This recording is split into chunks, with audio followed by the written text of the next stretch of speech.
Video देखने के लिए चैनल को भी सब्सक्राइब कर दें तथा चैनल को आगे बढ़ाने में भी सहयोग करें।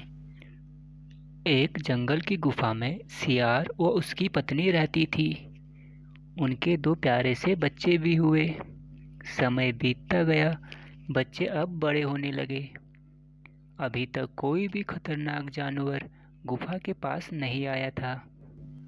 एक बार एक बाघ गुफा के पास आ ही जाता है। उसे आते देख सियार ने देख लिया होता है। उसे देख सियार ने सियारन को बताया कि क्या करना चाहिए। उसने सियारन और बच्चों को गुफा के दरवाजे के पास बुलाया और खुद एक पहाड़ी के पास चले गया। सियारन बच्चों के पास खड़ी थी और बच्चे चिल्लाए जा रहे थे। तब सियार ने सियारन को पुकार कर कहा, ओ सियारना, ये बच्चे काहे चिल्ला रहे हैं भाई? क्या दिक्कत है इनको? सियारन बोली, कल वाला बाग नहीं खाना चाहते हैं। ताजा तो है ही नहीं, बासी ये खा नहीं रहे हैं। अब मैं ताजा बाग कहाँ से लाऊं?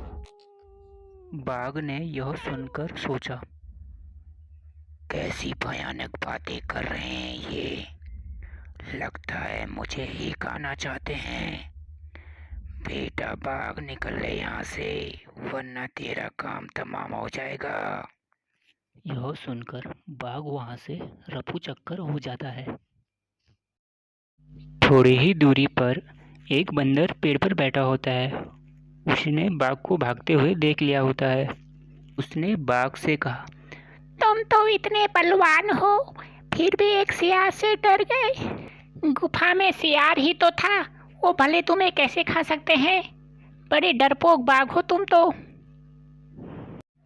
बाघ बोला, अरे वो तो इतनी भयानक बातें कर रहे थे, मेरी जगह होती तुम भी भाग जाते।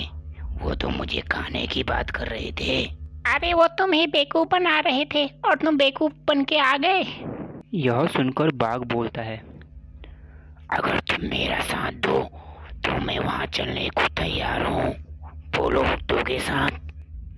हाँ चलो, मैं किसी से डरता थोड़ा हूँ, चलो। बंदर ने एक रस्सी ली।